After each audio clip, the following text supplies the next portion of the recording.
Hello guys, welcome back to my anonymous teacher YouTube channel. मैं हूं आपके साथ इवल डेवल और आप देख रहे हैं इनोनिमस टीचर यूट्यूब चैनल, जहां पर आपको फ्री में एथिकल हैकिंग ट्रेनिंग दी जाती है। एथिकल हैकिंग की टिप्स एंड ट्रिक्स बताए जाते हैं और भी हैकरों की एडवांस ट्रिक्स एंड टिप्स आपको फ्री में बताए जाते हैं। आपको हम फ्री में हर चीज प्रोवाइड करते हैं। अगर आप चाहे तो मुझे फेसबुक पर भी फॉलो कर सकते हैं। आप मेरे पेज को लाइक करना बिल्कुल मत भूलिए, लिंक आपको डिस्क्रिप्शन में मिल जाएगा। अगर आप चाहे तो मुझे इंस्टाग्राम पर भी फॉलो कर सकते हैं, लिंक आपको उसका डिस्क्रिप्शन में मिल जाएगा। आप मुझे वहां पर जाकर इजीली फॉलो कर सकते हैं। अगर आपको हमारी वीडियो पसंद आते हैं तो प्लीज लाइक एंड शेयर कर दिया करें और कमेंट करके हमें बताया भी करें कि वीडियो हमारी कैसी लगती है। सो फ्रेंड, बिना वक्त ज़ाया किए हम इस ट्यूटोरियल को शुरू करते हैं। So friend, let's get started.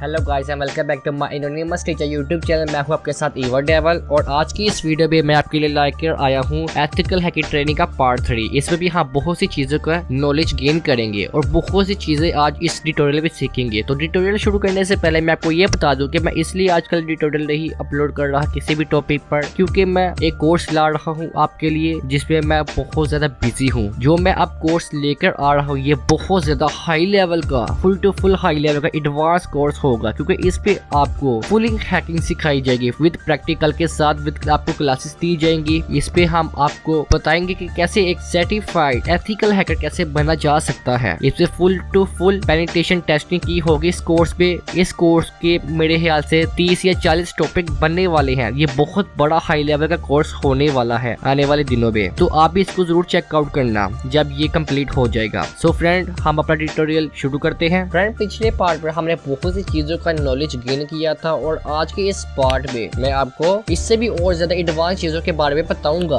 कि एक एथिकल हैकर बनने के लिए क्या क्या चीजें इंपॉर्टेंट है। सो फ्रेंड, पिछले ट्यूटोरियल में हमने हैकिंग टर्मिनोलॉजी इसके बारे में बहुत सा नॉलेज गेन किया था, लेकिन वो आपको मैंने थोड़ा सा नॉलेज दिया था और थोड़ा सा ही मैंने उसकी थ्योरी दी थी। तो इस ट्यूटोरियल में आपको मैं कंप्लीट हैकिंग टर्मिनोलॉजी के बारे में बताऊंगा। फ्रेंड, पिछले टॉपिक पे हमने वल्नरेबिलिटी के बारे में बात की थी, थ्रेट के बारे में बात की थी, रिस्क के बारे में बात की थी और एसिड के बारे में बात की थी। ये सब कुछ मैंने आपको बताया था। और इसके आगे जानते हैं कि और कौन कौन से हैकिंग टर्मिनोलॉजीज होती हैं। फ्रेंड, आपको ट्यूटोरियल शुरू करने से पहले एक और बात बता दूं कि बहुत से पीपल है कि जो मुझे फोर्स कर रही है कि प्रैक्टिकल लेकर आए। देखिए, प्रैक्टिकल भी आएगा, वो मैं आपके लिए एक full to full penetration testing वाला कोर्स ला रहा हूँ। उस कोर्स के अंदर बहुत सी चीजों का आपको नॉलेज भी मिलेगा और बहुत सी चीजें बताई जाएंगी जो कि हम यूट्यूब पर मैं आपको नहीं बता सकता। मैंने जितने अपने स्किल्स को सुधारा है, जो भी कुछ मैंने लर्न किया है, वो सब कुछ मैं अपना एक्सपीरियंस भी अपने कोर्स के अंदर शेयर करूंगा। तो आप जरूर इस कोर्स को देखना। तो ये जो मैं आपको ट्रेनिंग दे रहा हूँ, मैं अब तीसरा पार्ट लेकर आ रहा हूँ। देखिए, अभी तक मैं प्रैक्टिकल लेकर नहीं आया, लेकिन बहुत से लोगों को प्रैक्टिकल ही चाहिए। देखिए, सबसे पहले आपको अच्छा खासा नॉलेज होना चाहिए, लेकिन बहुत से पीपल मुझे पहले ये कहते हैं हमें नॉलेज आप प्रैक्टिकल लेकर आए। जिन लोगों के पास अगर नॉलेज है तो वो खुद ही प्रैक्टिकल भी कर सकते हैं। देखिए, जैसा मैं समझाता हूँ ना, शायद ही कोई समझाता हो। मेरे समझाने से ना इंसान खुद प्रैक्टिकल कर सकता है। जैसा मैं आपको नॉलेज देता हूँ, थ्योरी देता हूँ, जो भी कुछ आपको बताता हूँ, इतना अच्छा कोई भी नहीं बताता। और बताने का तरीका भी मैंने अपना सबसे डिफरेंट रखा हुआ है। मैं अपनी वीडियो में बहुत ज्यादा मेहनत करता हूँ। मेरी मोनेटाइजेशन भी अभी ऑन हुई है, लेकिन हम यूट्यूब से अर्निंग नहीं कर सकते क्योंकि हमारी हैकिंग वाली वीडियो है। हमारी वीडियो पे एडसेंस पे पैसे नहीं जाते। मैं 4 साल से यूट्यूब पर हूँ। मैंने आज तक यूट्यूब से 1 रुपया नहीं कमाया और ना ही मैंने वेबसाइट पर तो मेरे एड्स ही नहीं शो होते। तो अगर आप सपोर्ट करते रहेंगे तो मैं आपके लिए अच्छे से अच्छे ट्यूटोरियल लेकर आता रहूंगा। आप मेरे चैनल को सपोर्ट करें और अपने फ्रेंड्स से भी करवाएं जो ये इन चीजों का शौक रखते हैं। सो फ्रेंड, अपने टॉपिक की तरफ चलते हैं। आज का हमारा फर्स्ट टॉपिक है हैकर एंड क्रैकर। ये दोनों में डिफरेंट क्या है। हैकर जो होता है, हैकिंग करता है, वो लीगल भी कर सकता है, इलीगल भी कर सकता है, तो वो हैकर कहलाता है। क्रैकर क्या होता है। क्रैकर वो होता है जो कि इलीगल वाली चीज करता है, मतलब इलीगल थिंग करता है, पासवर्ड को क्रैक करता है, चीजों को क्रैक करता है। ये आता है इलीगल भी। ये दूसरों को नुकसान पहुंचाने के लिए यूज होता है, इसलिए हम इसको कहते हैं क्रैकर। हैकर जो होती है मलेशियस भी हो सकते हैं और नहीं भी हो सकती हैं। क्रैकर जो होते हैं वो ऑलवेज मलेशियस ही होते हैं। मलेशियस मतलब बूढ़ा। इन दोनों टर्म पे हमेशा लोग कंफ्यूज हो जाते हैं जब वो सर्टिफाइड एथिकल हैकिंग ट्रेनिंग का कोर्स कर रखे होते हैं। फ्रेंड मैं जो अब आपको टर्म्स बताने वाला हूँ वो बहुत ज्यादा प्रोफेशनल्स हैं, तो आपने इस पर जरूर फोकस करके इसको गौर से सुनना है। रिकॉन्सिडर करें मेरे टॉपिक पर। अब हमारा नेक्स्ट टॉपिक है इन्फोसेक। इन्फोसेक का क्या मतलब है? इन्फोसेक का मतलब इंफॉर्मेशन सिक्योरिटी या फिर साइबर सिक्योरिटी या फिर डाटा सिक्योरिटी। फ्रेंड इन्फोसेक का मतलब ये है कि जब भी आप कोई भी जॉब ढूंढने जाओगे हैकिंग की फील्ड में, तो आप इन्फोसेक में ही ढूंढेंगे। इन्फोसेक में ही जॉब है इसके। अगर इन्फोसेक कहीं भी ये वर्ड आता है तो ये आपके लिए ही है, अगर आप जॉब करना चाहते हैं और हैकर बनना चाहते हैं तो। फ्रेंड अब अगला टॉपिक है पेनिट्रेशन टेस्टिंग। फ्रेंड पेनिट्रेशन का मतलब है पेनिट्रेट करना। पेनिट्रेशन का मतलब ये है कि सिक्योरिटी के अंदर घुसना, उसके अंदर जाना, उसके अंदर ब्लू फॉल्स निकालना, बग निकालना, एक्सेट्रा। इससे कहते हैं पेनिट्रेशन टेस्टिंग। अंडरस्टैंड फ्रेंड मान ले कि अगर आप कोई चीज हैक कर रहे हैं, अगर आपने हैक कर ली है, तो अगर आपको पासवर्ड मिल गया या फिर सिस्टम की कुकीज मिल गई या फिर किसी की इमेज या वीडियो या किसी का कोई भी फाइल मिल गई, तो जो आप चीज निकाल रहे हैं वो पेनिट्रेट हो रहा है, तो इसको हम कहते हैं पेनिट्रेशन टेस्टिंग। पेनिट्रेशन टेस्टिंग का ये भी मतलब है कि अगर आप पासवर्ड निकाल रहे हैं या फिर कुकीज निकाल रहे हैं, कुछ भी चीज आप निकाल रहे हैं सिस्टम के अंदर घुस के, मतलब कि आप सिस्टम के अंदर घुस रखे हैं और उस चीज को निकालना जो आप चाहते हैं वो निकाल रखे हैं, और जो सी आप चीज निकाल रखे हैं उस पे आपको एक्सेस मिल रहा है, तो वो होता है पेनिट्रेशन टेस्टिंग। फ्रेंड दोबारा सुन ले, पेनिट्रेशन टेस्टिंग का काम ये होता है कि आप जो भी कुछ कर रहे हैं सिक्योरिटी के अंदर घुस के, सिस्टम के अंदर घुस के जो भी कुछ निकाल रहे हैं उसके ऊपर पूरी एक रिपोर्ट बनाना सिक्योरिटी के ऊपर, मतलब उसके अंदर से खामियां निकालना, जो भी कुछ उसकी कमजोरियां हैं, ब्लू फॉल्स वगैरह जो हैं। पेनिट्रेशन टेस्टिंग में ये होगा कि आपको जो भी कुछ खामियां मिली, ब्लू फॉल्स मिली, आपने उसके ऊपर रिपोर्ट बनाई। आप जिस कंपनी का सिस्टम हैक कर रखे हैं तो आप उसको बताएंगे कि आप रिपोर्ट बनाकर उसको देंगे कि ये आपके अंदर खामी मिली, कैसे मिली, क्यों मिली और कहाँ से मिली, और आप उसको ये भी बताएंगे कि ये कैसे ठीक हो सकती है। लेकिन ये पेनिट्रेशन टेस्टिंग में नहीं आता, ये आता है वल्नरेबिलिटी असेसमेंट में। फ्रेंड वल्नरेबिलिटी असेसमेंट में ये डिफरेंट होता है tells how to fix them, मतलब आप उसको कैसे ठीक कर सकते हैं, उस खामी को, उस बग को, उस फ्लू बॉल को कैसे हटा सकते हैं, सिक्योरिटी को कैसे मजबूत कर सकते हैं। और फ्रेंड पेनिट्रेशन टेस्टिंग में आप निकाल कर देते हैं सिक्योरिटी के सिस्टम के अंदर से घुसकर, और कैसे ठीक करना है वो आप वल्नरेबिलिटी असेसमेंट में बताते हैं। फ्रेंड ये बहुत एडवांस हाई लेवल के टर्म्स हैं। अगर आप हैकिंग की फील्ड में जाकर करियर बनाना चाहते हैं तो आपको ये टर्म्स समझने पड़ेंगे। देखिए ऐसे टर्म्स कोई भी नहीं बताता, कोई भी यूट्यूबर नहीं बताता, लेकिन मैं हूं कि आपको अच्छे से अच्छे तरीके से समझाने की कोशिश करता हूं। फ्रेंड अब हम चलते हैं अपने अगले टॉपिक की तरफ। Is hacking is illegal? क्या हैकिंग इलीगल है? ये मैं पहले भी बता चुका हूं, लेकिन आज हम इसको डिटेल से जानेंगे कि हैकिंग वाकई में इलीगल होती है या फिर नहीं। हैकिंग जो होती है कभी इलीगल नहीं होती है। Ethical hacker is completely legal, मतलब एथिकल हैकर जो होते हैं वो कम्प्लीटली लीगल होते हैं। आप जानते हैं कि जो साइबर वाले जो होते हैं, ये जो हैकिंग करते हैं, वाइट हैट हैकिंग करते हैं, इनके पास परमिशनें होती हैं गवर्नमेंट्स की या कंपनी की, जिसकी वजह से ये इनकी हैकिंग लीगल कहलाती है। अगर वो ब्लैक हैट हैकर्स है या फिर ग्रे हैट हैकर है तो वो इलीगल कहलाएगी। गवर्नमेंट्स को और कंपनीज को एथिकल हैकर की बहुत ज्यादा जरूरत होती है, वो खुद हायर करती है एथिकल हैकर को। जितना सिस्टम पे हैकिंग की जाती है उसको उतने ही ज्यादा पैसे दिए जाते हैं, मतलब वो उस सिस्टम के अंदर जितने ज्यादा अटैक करके उसको हैक करेगा उसको उसके मुताबिक ही पैसे दिए जाते हैं। हैकिंग करियर में बहुत पैसा है, लेकिन अगर आप ब्लैक हैट हैकिंग करते हैं उस पर तो अनलिमिटेड पैसा है, लेकिन वो इलीगल है और उससे बहुत कुछ आप बैठ काम करके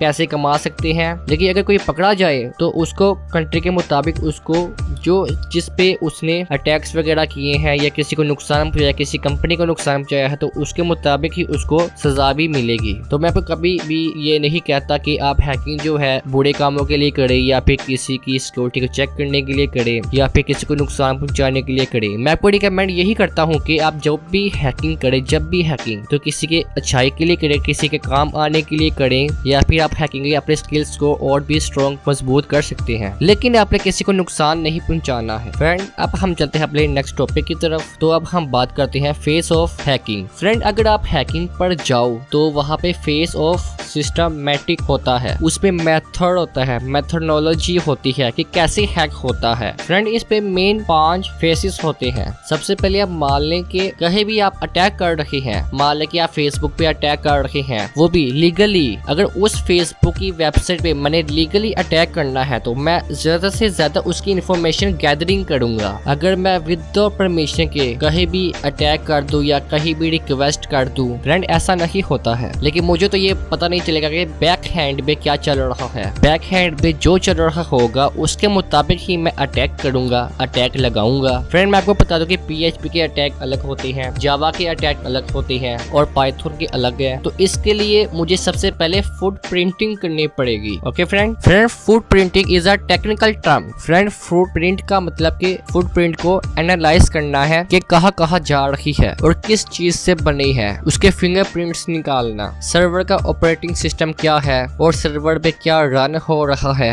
और OS किस टाइप का है और लैंग्वेज कौन सी यूज हुई है। ये सब चीजें, ये सारी इंफॉर्मेशन गैदर करना, इसको हम कहते हैं फुटप्रिंटिंग। फ्रेंड अगर मिसाल के तौर पर मैं फेसबुक की बात करूँ तो फेसबुक कौन सी लैंग्वेज पे बना है और कब बना था, उसका डोमेन जो है कहाँ से रजिस्टर किया गया है और क्या IP है नेम सर्वर की और क्या IP है जहाँ से डोमेन रजिस्टर किया है उसके सर्वर की। सब कुछ जो भी आप कर सकते हो वो सब कुछ आपको पता करना है। फ्रेंड मैं आपको कुछ और एडवांस बताता हूँ इस पे। Whois एक वेबसाइट है जो कि आपको डोमेन की इंफॉर्मेशन देता है कि कब रजिस्टर हुआ था, किसने रजिस्टर किया है, कब रजिस्टर किया है, सब कुछ सारी इंफॉर्मेशन देता है। फ्रेंड Whois डेटाबेस है एक। अगर आप Whois डेटाबेस में किसी डोमेन की इंफॉर्मेशन डालोगे तो वो आपकी उस डोमेन की सारी इंफॉर्मेशन दे देगा, उसका वो आपको IP एड्रेस भी दे देगा। फ्रेंड अब मिसाल लेते हैं कि अगर हमने नेटवर्क को हैक करना है तो हम ये देखेंगे उस नेटवर्क के अंदर कौन सी डिवाइसें कनेक्ट है। फ्रेंड डिवाइस पे भी डिपेंड करता है कि राउटर कौन सा है, स्विचेस कौन से हैं। ये सब कुछ मैं आपको आगे आने वाले ट्यूटोरियल पे जरूर बताऊंगा। लेकिन जो भी टारगेट है आपका, मान लें कि जैसे सॉफ्टवेयर हो तो हम ये देखेंगे कि सॉफ्टवेयर किस लैंग्वेज पे बना है, कि C++ पे बना है, पाइथन पे बना है, C# पे बना है और किस प्लेटफॉर्म के लिए बनाया गया है, कि विंडोज के लिए बना है या फिर मैक के लिए बना है या फिर लिनक्स के लिए बना है। फ्रेंड ये सब कुछ देखना पड़ता है। सो फ्रेंड अब हम बात करते हैं स्कैनिंग की। तो अब मान ले कि हमें सारी इंफॉर्मेशन मिल गई, जो भी कुछ हमने गैदरिंग करनी थी सब कुछ हमें मिल गया है। तो मैं अब ये दिमाग लड़ाऊंगा कि PHP पे कौन से वल्नरेबिलिटीज हैं। एक कम्युनिटी है PHP की। फ्रेंड PHP के बहुत से ओल्ड वर्जन्स हैं और उस ओल्ड वर्जन में बहुत से ब्लू फॉल्स निकले हुए हैं और उस ब्लू फॉल्स को देखकर ही न्यू वर्जन निकालेंगे हैं। तो अगर आप पुराना वर्जन यूज कर रहे हो तो मैं पता करूंगा कि आप कौन सा वर्जन यूज कर रहे हो। तो उस वर्जन के अकॉर्डिंग जो भी मुझे ब्लू फॉल्स पता है ये सब ओपन कम्युनिटी में है, तो मैं फिर वो चीज करने की कोशिश करूंगा। तो मैं स्कैन करूंगा कि आप कौन सा PHP का वर्जन यूज कर रहे हो कि अकॉर्डिंग कि कौन से इसके ब्लू फॉल्स हैं। तो अगर आप नेटवर्किंग में कुछ हैक करना चाह रहे हो तो आपको पहले पोर्ट स्कैन करने पड़ेंगे। कुछ लोगों को पोर्ट्स के बारे में नहीं पता, तो उसके लिए मैं अलग नेटवर्किंग की ट्रेनिंग ला रहा हूँ, तो मैं उस पे आपको जरूर बताऊंगा। लेकिन फिर भी मैं इस पे आपको थोड़ा बहुत बता देता हूँ कि पोर्ट्स क्या होता है। देखिए फ्रेंड IP एड्रेस क्या बताती है। IP एड्रेस एक मेरे सिस्टम की प्रॉपर्टी होती है, मतलब कि किसी भी सिस्टम पे जो सा IP एड्रेस है वो उसके सिस्टम की प्रॉपर्टी है। अगर मैं किसी को अपना IP एड्रेस देता हूँ तो वो मेरे सिस्टम पर रिक्वेस्ट भेजेगा। मिसाल के तौर पर आपको मैं इजीली समझाता हूँ कि मान ले कि IP एड्रेस जो है वो एक होम है, मतलब एक घर है। अगर मैंने किसी के घर जाना है तो वो मुझे IP एड्रेस बताएगी कि ये घर है, मतलब IP एड्रेस के थ्रू तो मैं घर पे पहुंच गया। लेकिन उसके घर के अंदर एंटर होने के लिए उस पे 5 दरवाजे हैं। होने के लिए घर के अंदर एंटर होने के लिए तो मुझे वो पोर्ट के थ्रू जाना पड़ेगा। IP एड्रेस के पास तो कोई प्रॉपर्टी नहीं होती कि वो मुझे बताएगा, तो मुझे एंटर अंदर जिस दरवाजे से वो भेजना चाहता है तो वो मुझे पोर्ट के थ्रू अंदर करेगा। फ्रेंड आज के जो हमारे सिस्टम्स हैं वो मल्टी प्रोग्रामिंग है। एक सिस्टम पे एक टाइम पे बहुत से प्रोसेसर चल रहे होते हैं, प्रोसेस चल रही होती है। अगर मैंने एक सिस्टम को बताना है कि कौन से प्रोसेस में इस पैकेट्स को भेजना है, वो भी एक सिस्टम पे। IP एड्रेस का काम होता है जिस सिस्टम तक पहुंचना होता है। सिस्टम के आगे का काम वो नहीं कर सकता, आगे का काम पोर्ट करते हैं। मिसाल के तौर पर कि जैसा कि आप जानते हैं कि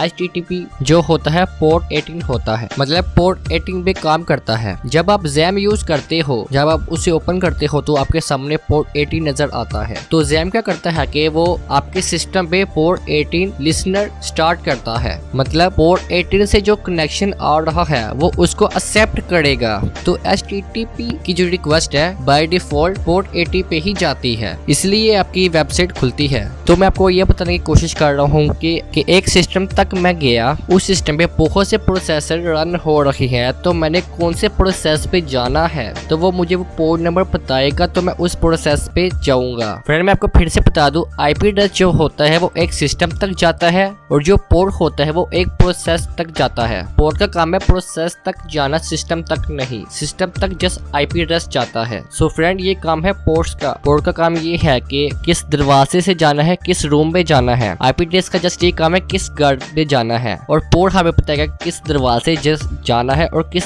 रूम के अंदर जाना है। ये काम है पोर्ट के। फ्रेंड FTP का अपना पोर्ट होता है, HTTP का अपना पोर्ट होता है, और हर पोर्ट के नंबर डिफाइंड है। सोर्स पोर्ट चेंज हो सकता है, कुछ वेल पोर्ट होते हैं जो 0 से लेके 1 2 3 तक होते हैं, और ये वेल डिफाइंड है अपने अपने सर्वर के लिए। तो पोर्ट का काम यही है कि मुझे कौन से सिस्टम के अंदर कौन से प्रोसेस पे जाना है। फ्रेंड अब आप सोचिए कि पोर्ट का नेटवर्किंग में क्या काम है। अब हम मान ले कि नेटवर्क में कोई क्लाइंट कोई विक्टिम का FTP पोर्ट ओपन है और वो ओल्ड FTP का वर्जन यूज कर रहा है, जिसमें बग भी हो सकता है, खामियां भी हो सकती है, जो कि इजीली एंट्री ले सकती है। फ्रेंड स्कैनिंग भी यही है कि आप पोर्ट को स्कैन कर सकते हैं या फिर किसी वेबसाइट की वल्नरेबिलिटी स्कैन कर सकते हैं। स्कैनिंग करते हुए भी आप इंफॉर्मेशन को गैदरिंग कर सकते हैं, जैसे कि पोर्ट का हमें पता चल जाता है और उस पे जो पोर्ट और उन पे कौन कौन से वर्जन यूज हो रहे हैं उनका ब्लू फॉल्स का भी पता चल जाता है। फ्रेंड अब आप मान ले कि स्कैनिंग करके मुझे सारी कमियां मिल गई, सारे पोर्ट्स का भी मुझे पता चल गया, सारे ब्लू फॉल्स का भी मुझे पता चल गया, और जितनी भी कमियां हैं, जितने भी ब्लू फॉल्स है या बग है, मैंने उसकी लिस्ट बना दी कि इस कमी से इस पोटेंशियल को मैं हैक कर सकता हूँ। मैंने भी कुछ हैक नहीं किया है, मैंने भी जस्ट निकाल कर स्टोर किया है, वो भी लिस्ट में। अब हम चलते हैं अगले नेक्स्ट टॉपिक की तरफ, गेनिंग एक्सेस। ये बहुत ज्यादा इंपॉर्टेंट पार्ट है, तो इसको गौर से सुनना। कमियों को मिलने के बाद उसको एक्सप्लॉइट करना, उसको हम गेनिंग एक्सेस कहते हैं। वल्नरेबिलिटी को एक्सप्लॉइट करना, एक्सप्लॉइट का मतलब बुरे तरीके से या फिर फायदा उठाना वल्नरेबिलिटी या कमियों का। फ्रेंड इसके लिए बहुत ज्यादा टूल्स हैं और बहुत ज्यादा टेक्निक्स भी हैं। इसके पहले से भी बहुत सारे टूल्स बने हुए हैं, आप खुद के भी टूल्स बना सकते हो इसके लिए। पाइथन में PHP पे स्क्रिप्ट बना सकते हो वेबसाइट्स की। सो फ्रेंड अब हम बात करते हैं फोर्थ पार्ट की। फोर्थ पार्ट भी है मेंटेनिंग एक्सेस। फ्रेंड आप मान ले कि अगर आप कोई चीज हैक कर रहे हो, कि अगर आपकी चाहत है कि आप इसको बार बार हैक करें या फिर आप उसको हैक करते ही रहे या फिर उसके सिस्टम की इंफॉर्मेशन आपको मिलती रहे, वो भी हमेशा वो जो कर रहा है वो मुझे आपको पता चलता रहे। अब उसकी वेबकैम से उसको देखते रहे और भी आप उसकी इंफॉर्मेशन गैदरिंग करते रहे कि वो कहाँ जा रहा, क्या कर रहा है, किससे मिल रहा है, ये सब कुछ। तो मेंटेनिंग का मतलब एक्सेस को बनाए रखना। तो हमेशा के लिए कैसे एक्सेस मिलेगी, उसके लिए भी कुछ टर्म्स है। बैकडोर होता है जिससे हमेशा के लिए एक्सेस बन जाती है। बैकडोर मतलब पीछे का दरवाजा, कि किसी को पता नहीं है कि पीछे का दरवाजा है कि नहीं, लेकिन मैं उससे आ भी रहा हूँ और जा भी रहा हूँ। मुझे पता है लेकिन सिस्टम के ओनर को नहीं पता है। मान ले कि मैंने बैकडोर बनाया है खुद से, मैं जब चाहे आ रहा हूँ और जब चाहे जा रहा हूँ, वो भी बिना पता है, मतलब पता ना चलने दे। तो ये मेंटेन रखना जरूरी है, परसिस्टेंस रखना जरूरी है। तो फ्रेंड अब हम चलते हैं अगले नेक्स्ट टॉपिक की तरफ। तो ये टॉपिक आपका बहुत ज्यादा फेवरेट होगा और बहुत अच्छा टॉपिक है, इसके बारे में कोई भी नहीं आपको बताएगा। तो इस टॉपिक का नाम है clearing log. Friend clearing log ये वो चीज है जब आप किसी का सिस्टम हैक कर लेते हैं तो उस पे कुछ फाइलें बन जाती हैं, जो भी कुछ आप एक्टिविटी करते हैं उस पे वो फाइलें बन जाती हैं। तो अगर उसको साइबर सिक्योरिटी उस फाइल को रीड कर ले तो उसको पता चल जाएगा कि मैंने उसके सिस्टम को हैक किया है। साइबर सिक्योरिटी ऐसे ही पता लगाती है कि आप जो भी कुछ हैकिंग की एक्टिविटी करते हो तो उसके सिस्टम पर या फिर उसकी वेबसाइट पे जब भी कहीं भी आप हैकिंग कर रहे हो किसी भी सिस्टम पे, तो उस पे लॉग्स फाइल्स बन जाती हैं। उस पे आपका IP एड्रेस भी हो सकता है, आपने जो कुछ भी किया है, जो भी मतलब कि वो डिपेंड करता है आपने क्या क्या किया है, उसके मुताबिक वो लॉग्स फाइल्स बन जाती हैं या फिर दूसरी फाइलें भी बन जाती हैं। जैसे कि मान लें कि आपने अपने फ्रेंड के सिस्टम पे एक रेड इंस्टॉल करवाया है, तो अगर उसके हाथ में वो रेड लग जाए तो वो रेड के जरिए पता लगा सकता है कि ये सिस्टम किसने हैक किया है। फ्रेंड इसके लिए लॉग को क्लियर करना बहुत ज्यादा जरूरी है और दूसरी फाइलों को भी जो भी आप कुछ एक्टिविटी करेंगे तो आपने पता नहीं चलने देना कि आपने ये एक्टिविटीज की है या फिर इसके सिस्टम को हैक करके ये छेड़छाड़ की है वगैरह वगैरह। हैकिंग करने के बाद अगर आपका काम हो गया है तो आपको सबसे पहले लॉग्स को क्लियर करना है, फाइलों को डिलीट करना है ताकि विक्टिम को या फिर साइबर सिक्योरिटी को पता ना लगे कि आपने हैक किया है। ओके गाइस, फ्रेंड मैं आपको बता दूं कि बिना बताए हैक करना और बिना बताए ही डाटा से निकल जाना ये बहुत बड़ा आर्ट होता है जो कि कुछ लोग ही इस पर अमल करते हैं। 95% लोग तो वैसे अमल नहीं करते, वो जो कुछ चीज सीखते हैं वो अपने फ्रेंड को या किसी को बताना शुरू कर देते हैं कि मैं ये कर सकता हूँ, मैं वो कर सकता हूँ, ये चीज हैक कर सकता हूँ, वो हैक कर सकता हूँ। लेकिन ये एक आर्ट है कि आपने किसी को पता नहीं लगने देना, और अगर आपने सिस्टम को हैक किया है तो ये भी आपने किसी को पता नहीं लगने देना। अगर किसी को पता ना लगे तो ये एक बहुत बड़ी आर्ट है। फ्रेंड मैंने आपको ये 5 स्टेप्स बताए हैं। सिस्टमैटिक जो हैकिंग होती है वो इस स्टेप से होती है। यह है फेस ऑफ एथिकल हैकिंग, तो आपने ये बात हमेशा याद रखनी है। फ्रेंड आई होप कि आपको ये ट्यूटोरियल जरूर पसंद आया होगा। इस बार मैंने बहुत ज्यादा लंबा ट्यूटोरियल बनाया है आपके लिए। उम्मीद है कि आपको ये ट्यूटोरियल जरूर पसंद आएगा। अगर पसंद आएगा प्लीज लाइक जरूर कर देना। मैंने इस पे बहुत ज्यादा मेहनत की है, बहुत अच्छा आपको नॉलेज दिया है। आई होप कि मुझे आप सपोर्ट करेंगे। अगर कोई हमें डोनेट करना चाहता है तो वो हमें डोनेट भी कर सकता है हमसे कॉन्टेक्ट करके। फ्रेंड व्हाट्सएप का मेरा थोड़ा सा इशू है, कुछ ही दिनों में व्हाट्सएप का इशू भी क्लियर कर लूंगा, फिर व्हाट्सएप मेरा फॉरएवर के लिए ऑनलाइन हो जाएगा। फ्रेंड मैंने आपको पिछले ट्यूटोरियल में और उससे पिछले ट्यूटोरियल में आपको एक डाइट दिया था कि आपने मेरे पिछले चैनल को सब्सक्राइब करवाना है, लेकिन उसमें अभी तक 1K सब्सक्राइबर कंप्लीट नहीं हुए हैं। बड़ी दुख की बात है कि मेरे वीडियो में इतने ज्यादा व्यू होने के बावजूद उस चैनल में सब्सक्राइबर नहीं आ रहे। पता नहीं क्यों नहीं आप मेरे चैनल को सपोर्ट करना चाहते, कि आप हैकिंग नहीं सीखना चाहते या आप मुझसे नहीं कॉन्टेक्ट रखना चाहते। अगर आप रखना चाहते हैं, एडवांस चीजें सीखना चाहते हैं तो मुझे दूसरे चैनल को भी जरूर सपोर्ट करें। सो फ्रेंड आज के लिए इतना ही, शुक्रिया, अल्लाह हाफिज। फ्रेंड आई होप कि आपको ये ट्यूटोरियल जरूर पसंद आया होगा। आपका बहुत बहुत शुक्रिया कि आपने मेरे इस ट्यूटोरियल को एंड तक वॉच किया। इस पे आपको बहुत ज्यादा फायदा हुआ होगा अगर आपने इसको एंड तक वॉच किया है विदाउट स्किप किए कुछ भी। और अगर आप चाहे तो हमें फेसबुक पर भी फॉलो कर सकते हैं, मेरे पेज को भी लाइक कर सकते हैं और इंस्टाग्राम पर भी मुझे फॉलो कर सकते हैं। अगर आप चाहे तो मुझे व्हाट्सएप पर कॉन्टेक्ट करके मुझसे बात भी कर सकते हैं। सो फ्रेंड आज के लिए इतना ही, शुक्रिया, अल्लाह हाफिज, अपना ख्याल रखिएगा, bye bye and take care.